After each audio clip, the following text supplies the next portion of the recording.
Well, the year of Oliver continues. Ollie is playing on a football team. So they practice today. And the easiest way to get him from Ontario today would be for Amy and I to exchange. Well, not exchange. For me to drive to the border, Amy to drive to the border, Ollie jump in with me, come back to Northfield, qualify insider trading, school La Dorraine, take him to football practice, race horses, somewhere in between get him picked up from football practice by myself or someone else. That part is being figured out. Oh my God. I every day I have an email from somebody right now saying, Anthony, you didn't mention so-and-so, you didn't mention this horse, you didn't say what you're doing, or you didn't mention that this horse is in to go. And I would ask that everybody just be patient. I know that maybe to you it doesn't seem like right now this second is any more busy than it was a month ago, but I can assure you it is. Yesterday I was trying to figure out, worst case scenario would be that Save America. Actually, worst case scenario in my mind would be if he drew 9. Now I know I won the Gold Cup from post 9 with Sintra, but when you have a horse that's got very good gate speed, the last place you want to be is the 9 hole. Now, all the speed, aside from Save America, is down towards the inside. So it's going to be a very interesting shuffle going into the first turn, out of the first turn at Charlottetown Driving Park for the Gold Cup and Saucer 2024. I thought after the elimination that we had a serious contender, and I still do. I'm not saying that. I shouldn't say that in the past tense. I still do. Rock Shining Star, I wish he'd have drawn somewhere in the middle. Now we're both to the outside. But you know what? That is the way it is, and it's frustrating sometimes. You look at the other side of the draws. Chicago Hall drew the 9 hole. Chris Christopher was going to drive him. Judas James ended up opting for Matt Bax's horse, but actually James might be a little pressed to make it back in time. Maybe not. His race will go well. The other boys on that plane will race. Why is there a fly in my video every day? The other guys will race close to 7 o'clock at night with a 2 o'clock post. James's post time is what? We're in the 8th race. 7th is 9:39. No, they'll make it. But we have Chris Christopher driving Chicago Hall. I just thought that this was a good fit. Chicago Hall is super handy at the gate. And Chris Christopher is no stranger to stake races and certainly knows what's going on and where he needs to be.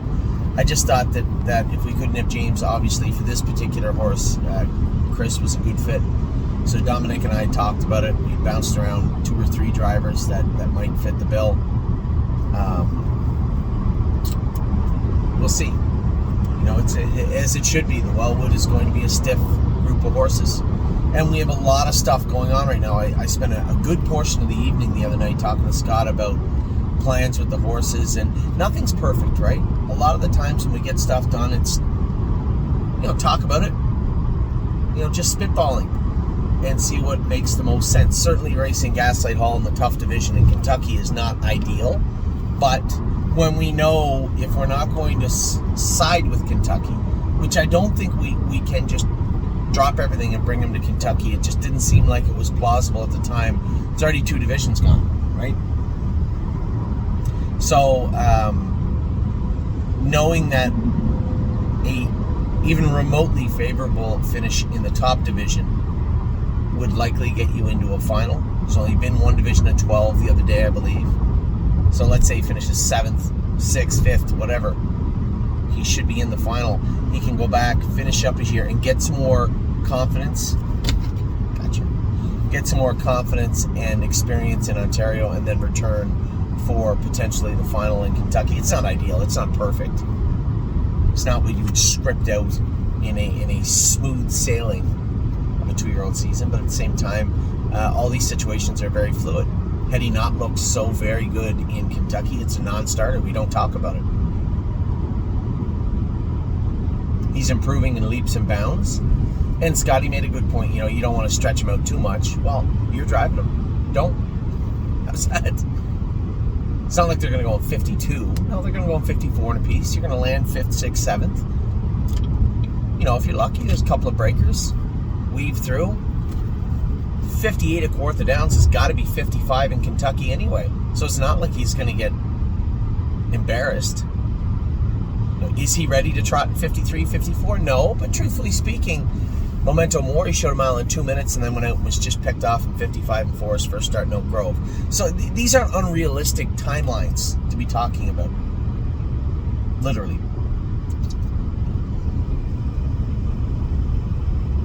One of my other partners said he didn't even talk about country dancing. You know, she's going into that Stallion Series. Guys, I'm doing the best I can here. We have a lot of headlines this week to talk about.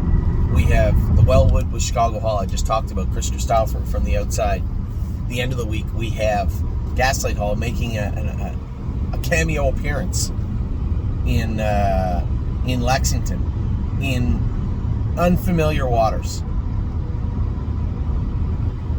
We have the Gold Cup and Saucer. We drew 7 and 8. Yeah, that really sucks. There's nothing we can do about that.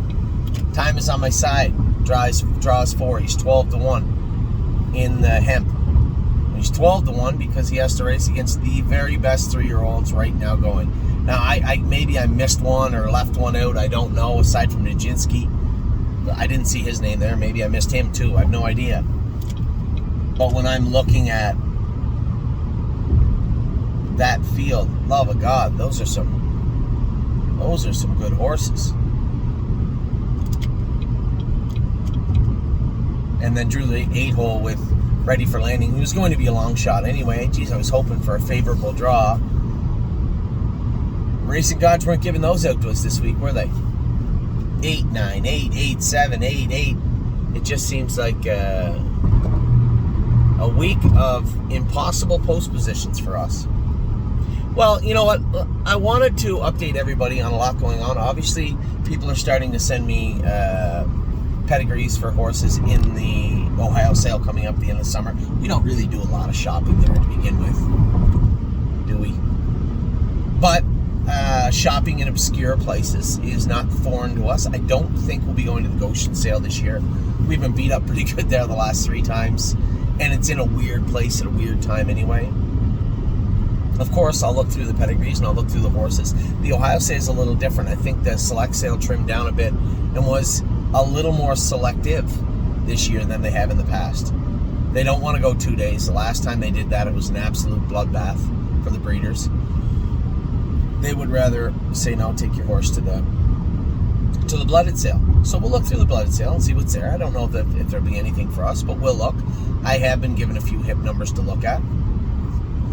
We also have our we haven't done much with our homebreds. I haven't talked very much about. I haven't pumped their tires and put them out to you. We have 4 homebreds coming in, right? We have the Muscle Chrome baby, the Eyes of 10 baby, State Park baby is also coming in. Capistranos is. We also have a couple of horses that are being sent to us as of right now. Sweeney's Sister by Volstead will be coming to the sale, or will be coming to the stable. And many of you may remember Miss Mildred. Her foal is coming to the stable also. So there's 6 homebreds coming in.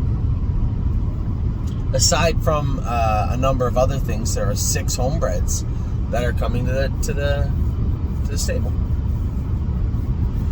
Well, let's see if I can update you in case I missed something. I'm going to run through real quick. We're at 9 minutes. Let's see how quick I can do this. Arrowhead Hanover obviously is in to go in Philadelphia this weekend. He has all but secured himself a place in the final and belongs in the final.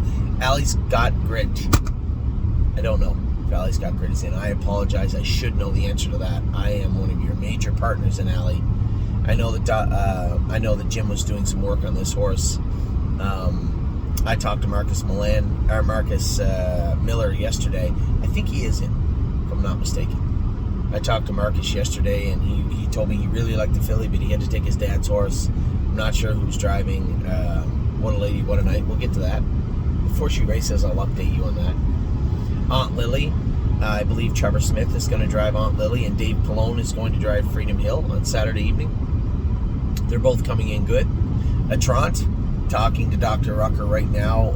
He was thinking about turning her out. He was thinking about potentially selling her. And I said, well, if you're potentially selling her, we'd very much like to have a shot at her. I like the filly. I think she's got a lot going on. She may not be what Dr. Rucker's looking for, but she is what we're looking for. Bluebird Tuxedo Hill's out in the field. He'll remain there for a little bit. We just want a full reset of this guy's health, to be honest. His entire body. That's what we're looking for with Bluebird Tuxedo Hill. Blue Ventura, I believe Justin Walters is going to drive Blue Ventura Friday evening in the Stallion Series. He won with him his last start. It's only fair that he gets a shot to drive in the Stallion Series. Cadeau, a lot of people saying, well, you were saying he was sore, but he's not. Anytime you're dealing with knees, it will be up to the veterinarian to read those x-rays and then take a look at the horse in front of him, listen to the trainers, watch the horse jog, and then we all make a decision together. Now, I extricated myself from that decision making because I did not see Cadeau. I drove him his last start on the right line, didn't seem sore to me, but I didn't jog him the next day or the day after. He was given a week in the aqua treadmill, had his knees injected. Dr. Latessa believes that he'll sound up. If he does, he can go forward. And if he puts in any steps or looks a little sore, then we shut him down. And that's where we're at with Cadeau right now. I think that's a fair assessment of the entire situation. I think that that's a very common sense approach to a very common sense issue. If there's smoke, there's fire. If there's not, there's not. And I think that is where Dr. Latessa left it. That is where Jason and Jason left it, and I am 100% on board with that.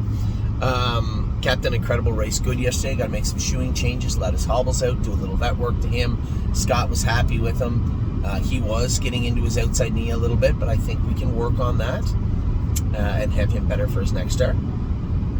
Century Legion is back in going now. Daryl said, one of my partners said, how long will it take? Not long at all. He should be in next week, I would hope. Chicago Hall, 9-hole. Chris Christopher is going to drive him in the Wellwood elimination on Saturday night. Certainly no cakewalk, but he definitely belongs in there. Cleveland Masha is training today with Gaslight Hall at Mohawk, and she'll go race at Three Rivers again after that. We're trying to keep this. It's hard to be too upset with this filly. She came a long way in a short period of time. We're trying to tighten her up to race her in Three Rivers and race her into shape, which I don't like doing, but that is the hand we were dealt with this particular filly, and that's what we're going to continue to do. We're going to continue down that path. Country Dancing is racing. Scotty is actually driving Country Dancing. I had a good discussion with him about her quirks, what she's like. I think she's coming on. I think she's coming to be a very, very nice filly for us. I'm excited about those races in Kentucky coming up for her. Those are going to be fun. Dancer by Myself will be coming back in, I think, next week. One of our employees, Carla, who had taken some time off this summer, took four turnouts with her out to her farm. So they've been all chilling out and having a good summer. They'll be coming back in soon to start back up.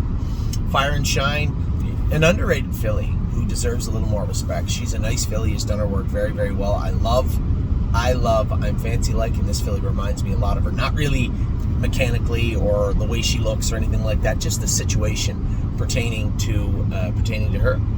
Foxy Seaside, one of my partners said, she kind of got roughed up her last start. Did she come out of it okay? I said she didn't get roughed up at all.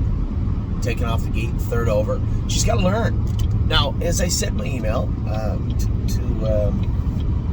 to Jill, her attitude is good. Her work ethic is good. She's just a little slow to learn.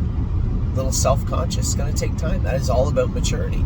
Our job is to let her mature and not hurt her along the way. And that's where we're at with Foxy Seaside. Freedom Hill is ready to rock. She is a sire stake filly. She is in on Saturday racing for $65,000, and I suspect she'll do fine. Gaslight Hall has been a big surprise. Not really in the sense that we thought he had talent, but a little in the sense that I didn't think I'd see so much so soon from him. And he looked amazing to the point where I said, geez, we could race this horse in Kentucky. Gorgeous Package, 6-5 from the rail tonight in the Buckeyes Buckeye Stake race. She is having a good year. Grand Old Chap. I'm going to train Grand Old Chap tomorrow morning. I'm going to train him a little bit tomorrow morning. Work with him, see if we can get him hung up where he's going forward. He's still around that 255 mark. Somebody said, is he close to the races? No, not at all, actually. But he is close to putting in some heavier lifting and a little harder work, and that's exactly where we're going to start with him. Grand Slam Dio has never been as good as she was the other day. And, always, all my partners, I'm sure, had the same question. Is she that good, or is she just kind of so-so? She looked pretty darn good the other day. Crossed over to the 10 hole like a champ. Just put it in park. Followed. Got pinned down. Shot back through the inside. And she raced very, very good. Green Glitter did not. We had a pretty good talk, Eric and I, diagnostically about the filly, what went on, what needs to go on, what will go on. I think he's got a real good handle on Green Glitter and Grand Slam Dio. Now, Grand Slam Dio touches that right hind ankle, right where most trotters do, and I know that Kathy was worried because we just wear a rubber patch over it. She wanted to put boots on her, but no, I want to leave her the way she is for now. She'll be fine. Gymboree, I think, was just a little flat the other day, but I think now that Eric and Kathy have got her bleeding that she had a little problem with in Oak Grove, now that they got that under control, I think we can really kind of tighten her up for her next start. Very interested to see how she does. She is a nice filly, and I do like her. She didn't really show up the way we wanted the other day, but still the mile wasn't bad. What, 57 in a piece, I think, 28? I don't know if I'm right or wrong. I think I am. High Hopes is Indigo Thursday. I just want to see this filly get set up well. Really, at this point, we're trying to set up exit 2024 on a good note and set her up for 2025, and that's what I'm going to do. A number of these horses, you're going to see them turned out shortly so that we can have them back at Christmas. I talked in depth with you all summer long about the ability to bring them back early, race them, and how I wanted to explore that in 2025. I Don't Play Nice, exact same thing. He's already been out, and he'll be back in probably in another 3-4 weeks, and he'll be back to work. I'm a Trucker's been in 240, continues his ascent towards the races. I'm Ready Too will be coming back in this week, just looking for a ride from Schaefer's for him. Leggy will come back in another couple of weeks also, I believe. We'll start her back up. I believe that's the plan. Manhattan Money did scope sick his last start. Tim has been treating him pretty extensively, trying to get him and Arrowhead Hanover dried up and ready for this Sunday in Philadelphia. Melisandre, kind of in limbo right now, but I'm not really in a rush with her, and I know that might not go over too well with my partners, but maturity, all about maturity. This filly's been in 2-2, right? She's ready to go. I just want her to be ready to go mentally and physically, if that makes sense. She's been ready mentally. She's there now, knocking on the door. Physically, she's coming. She probably could have qualified yesterday, I suppose, but I would like to push that a week and qualify her Tuesday of next week. I'll have Tim train her up real good on Friday.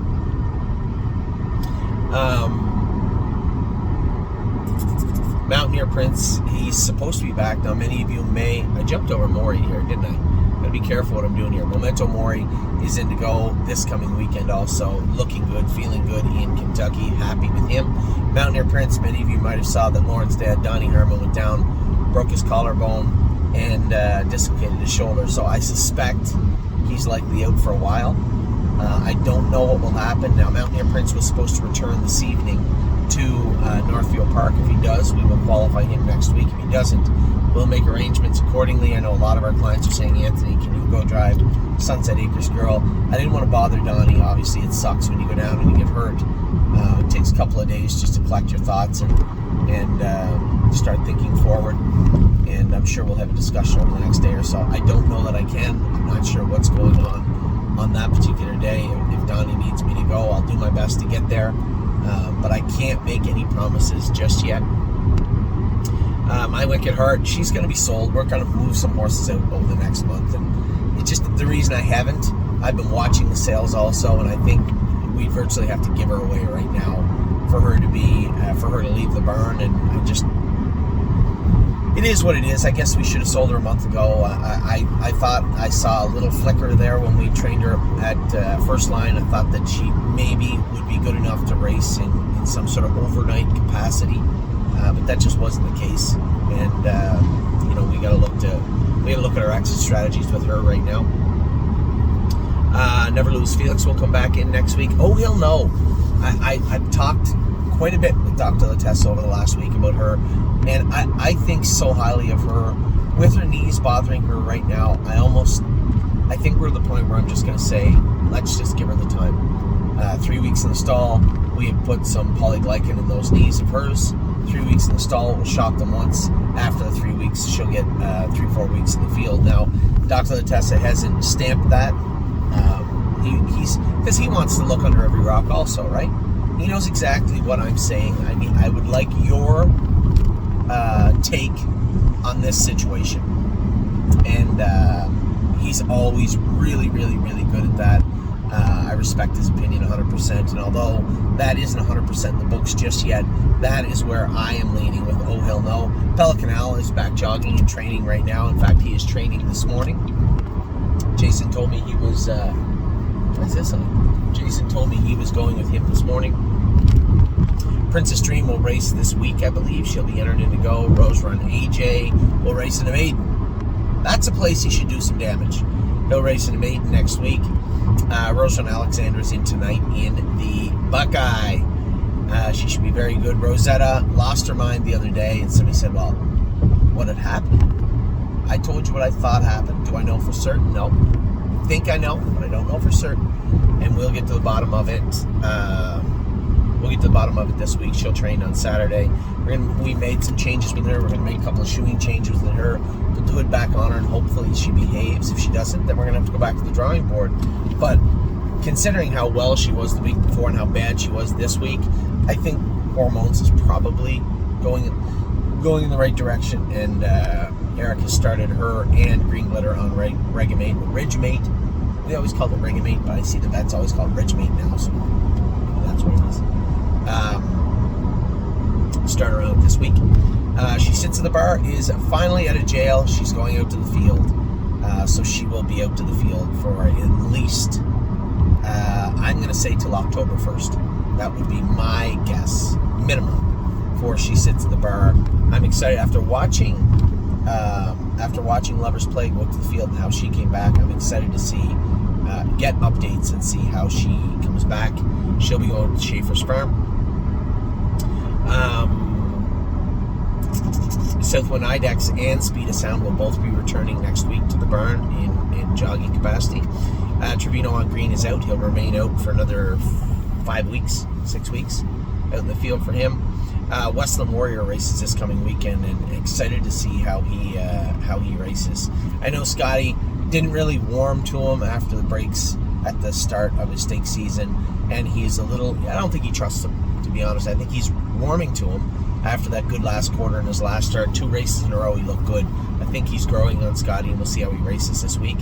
What a Lady Won a Night was awesome in her last outing. I can't wait to see her race this week. Very, very happy. I didn't know what to think after the qualifier, but Jim has done a great job with her, and she looks very good.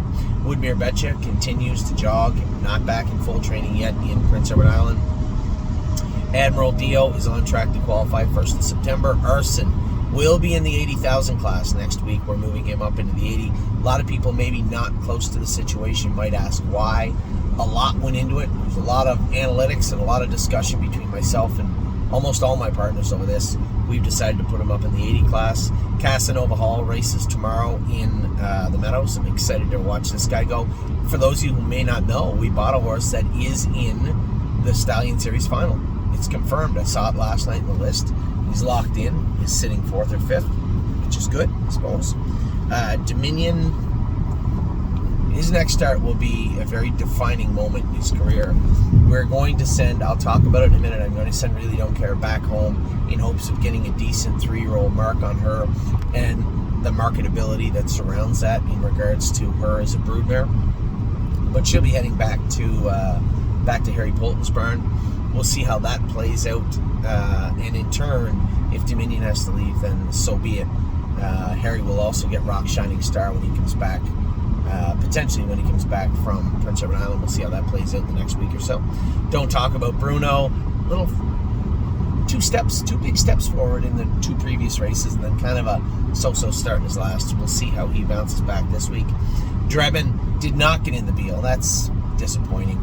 We'll race him Friday and then we'll bring him back to Ontario, I believe. And a lot of my partners are going to say, well, Anthony, does he have to go back to Ontario? There's so much racing in the States. Yeah, there's racing in Ontario also.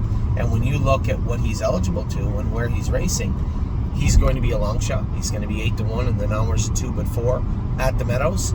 And he is going to grow into that non-winners of 2x4, whether it be at the Meadows or Ontario. I like what I saw from Drebin, and I think he's going to grow up as a horse. He's still paid into some stuff in Indiana, as my partner Johnny pointed out. That last year, that was a buzzsaw of horses in the Thanksgiving series and whatnot. But this year, the Breeders' Crown is not in Indiana. And I think everybody saw the same thing we saw, and it might be a little bit lighter this year than it was last year. We'll see. Flash flies about 2 weeks from the races, Jason tells me, so that's good. George of the Jungle is heading back to Mohawk on Monday in the maiden. Made a break at George in his last start, but Dominic felt he was much sharper. Great bet. Just needs to draw better, catch a softer class than he did the other day. Gypsy Hill will be racing this week coming, I think Jason said, in Scioto. Now we're gonna have, I don't want to be caught flat-footed. If he's not in Scioto, I want to race him at the Meadows. Reason being, I want to take the hobbles off him, and he'll race without the hobbles if he gets to the Meadows. Can't do that in Ohio yet. You can't just take them on and off like you can everywhere else. You can now, except for there, I believe. There's maybe one other jurisdiction you cannot, but I know you can't in Ohio. So if he goes to Scioto, he'll race with hobbles. If he goes somewhere else, he will not. Hallie in the Clouds will be out for another 3 weeks, and when she comes back, she's going to be doing some heavy lifting from here on in. That filly really disappointed with her output. Really disappointed with her output in her last few, especially her last race in Ohio, and that's simply not going to fly. So I expect a lot more of her as we move forward into the fall. I'm Fancy Like. You might see her race this week in the Buckeye and then head to New York. And a lot of my partners might say, whoa, with the New York licensing and whatnot. I get it, but she has two options. A very, very tough class in Scioto. There's nothing left at Northfield for her. A very tough class in Scioto, or a much easier class at Yonkers, racing for good money. I think it's probably worth exploring to maybe send her to Yonkers. It just makes all the sense for a filly that gets around a half really good to go to a half where they race for a lot of money. Where are we at here? We're up in 3-year-olds, 4-year-olds. No, I see what I did. Age. There we go. So we ended up with I'm Fancy Like. There we go. Insider Trading's qualifying today at 4:30. I'm going to qualify her with no hobbles on. Irresistible Sun. This is going to be a really nice horse for us for a while. I could easily see this horse racing in the Open at Northfield Park all fall long. I really like him. I think he's going to make big splashes for us. And he is, a lot of people, fair question, are we going to sell these 3-year-olds? No. Gypsy Hill, I think there's a spot for him. There's definitely a spot for Irresistible Sun. I think they're both good horses. It's very difficult to buy those higher up horses, those top echelon ones. We're not talking Open 1 trotter just yet, but I can see him getting there. And those are the horses we're looking for. The ones that I'm talking about selling are the ones that I don't think can elevate to the next level. Not for us, not here anyway, not where we race. So we'll see which ones stay and which ones go. But for right now, Irresistible Sun absolutely staying. La Deraine will school today. I suspect she'll race next week at the Meadows. Don't have to qualify her for the Meadows. Lonely Lakewood will be back in to go as soon as he can. Lover's Place, same thing with her. Love and Affection, same thing with her. I like all of those horses. Mel Gibbs Swan is getting close to being ready to go at Scioto. She was in 18 last week. I suspect in the race bike a mile and 2:10 this week. We'll see how she goes. Memory and Imagination made the rarest of rare breaks yesterday leaving the gate. The track is hard, which is also very rare for Kentucky. And I don't think we could have run it back any differently. I was going to leave. I could have cinched his hobbles up a hole maybe. But why? Scored down good. He felt good. He just one step coming off the car. We'll be on the lookout for that next week if the track remains the same. Militant took him back out of Kentucky. It was just too much on the line here in Ohio. The horse looked too good. Now this is a horse, when he gets out of these two classes in Ohio, we likely will elect to move him into the open market. He's probably worth a lot of money. Gets around a half real good. A lot of people would be interested in him. Mounts for All will, I don't know when he starts back. Couldn't find the X-ray. Couldn't find the crack under X-ray last time. It's highly unlikely you can this time. So he's been off for long enough. I think we put him in the aqua treadmill middle of this month, end of this month, for a couple of weeks, 3 weeks. Start jogging him. Go from there, I think. Pickpocket raced awesome. Been a while since he looked that good. He was awesome today or yesterday. I was super pleased with the way he raced. And I told you guys in reference to the track, we actually pulled his hobbles in 6 holes yesterday in the post parade. That might sound insane to you out there that are trotting trainers or trainers of any kind, or any sort of experience in horse racing. But when I post paraded him and when I scored him down, I'm telling you right now, he needed to be in, and we brought them in 6 holes. Could they have come in 5? Yep, they didn't. They came in 6, and he won the race. My answer to you would be the fastest mile of his life equaled his lifetime best, the fastest last quarter of his life. So before people say, well, those seem tight, okay, we just trotted the best race of his life. Couldn't have been too tight. Prince Charmer coming off the best race of his life also, 3rd and 55 in a piece. He looked great. Purple People Eaters in tonight in Ohio. She should be good, I hope. Ready for landing. He's going to make his first debut in the Poconos. Unfortunately, he's going to have to do it from the 8-hole. Mark will see what Mark can work out with him. Really Don't Care is going to be heading back to Ontario, do some racing at Mohawk. Sunset Acres Girl races for pretty good money this coming week in Michigan. As far as the driver goes, he said, I don't know yet. We'll figure that out in another couple of days.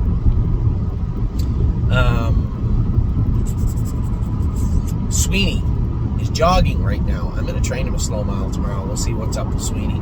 Time is on my side, 4-hole in the Hemp A division. Who would have thought I'd say that? Wow. Hemp A division for Time is on my side, coming off 3 fantastic performances in a row. Now up against the best horses in the world on Saturday evening. Victory Blue Chip, he's going to run his way to these classes, and then we'll move him on also. He'll race next week. Watch your mouth, just trying to get this guy a good trip, a good race, and a good result. We'll continue to endeavor to do that. Now, huge update. Widespread Panic qualified now. I didn't see the line. I got a call from Adam Rucker this morning saying Widespread Panic qualified in 55 in Indiana. If that's the case, well, praise the Lord. We got him there, and that is great. Good job by Ron Burke and Adam Rucker getting this horse there and getting him ready to rock. Now, obviously, they didn't race for any money this morning, but definitely a step in the right direction. Brace for Landing, where we're training him without hobbles on at Mohawk today. Trying to decide whether we're going to race him without them on Monday. We'll see. Amy's going to be mad. That is Amy. Collector will race this week in the same class. Save America, 8-hole in PEI. There's not much I can do about that. All I can tell you is there's a small chance, a very minute chance, we will get away last in Charlottetown. What's that? Spitfire Overseas is back going now. I got to change that heading on him. Tactical Mounts will be in to go maybe this week, I believe. I'm not sure. I'm not positive, to be honest. Texan Soprano is in jogging. Soon we'll start training in New York. Greatest Ending still turned out. He'll come back in a few weeks or a month in Southern Ohio. JK Victory will race this week, I'm sure. Looks like money. He's back training full-time again mid-September. We're hoping to have him ready to rock. Rock Shining Star. Speaking of rocks, Rock Shining Star will race Saturday night post 7. Jason Hughes will drive him in the Gold Cup and Saucer. We 2 in. Both look like they had great shots, and both threw the worst positions they could potentially draw in Charlottetown. Serious Dragon, speaking of 8 holes, there's another one for you. He also drew 8 at the Meadows on Thursday. 3-point Blue Chip is entered in to go for Saturday. Hunter Myers will get a chance to get a flat line on him again. Yo Mister will be racing this week in Ontario. If Harry decides that maybe he's just not quite there yet, might be time to move that guy over. I know he was thinking about putting him in the pool and shocking him and see if he could get that little bone bruise that's bothering him under control. If it isn't, then maybe a fresh set of eyes will help. I don't know. We'll see how that plays out this week. I'm not in a hurry to do anything with Yo Mister. No Free Lunch will race this week, I'm sure. Stay Close will be entered for Saturday also at the Meadows. Dave Pallone is listed to drive him. I am a little busy on Saturday. Kings County will make his Minnesota debut this week, I'm sure, in Minneapolis. Delicious Stone DK, I'm toying with the idea of trying maybe sending him to Ontario also. That 15 claimer, he's 7-1, drew the 7 hole. It's not really what I want to see with a horse with that's on the clock, so to speak. We don't know if that injury will rear its ugly head again on his right hind. Racing him on a half, out of the 7 hole, long odds. Not really on the menu for us, so I'm going to explore options with him this week. And Patrick the Piranha is in it for Saturday also. Now you are completely updated on every single horse in the barn. If I missed one, which I generally do, drop me a line. I'd be happy to update you also, but I believe everybody is completely updated now. Take care.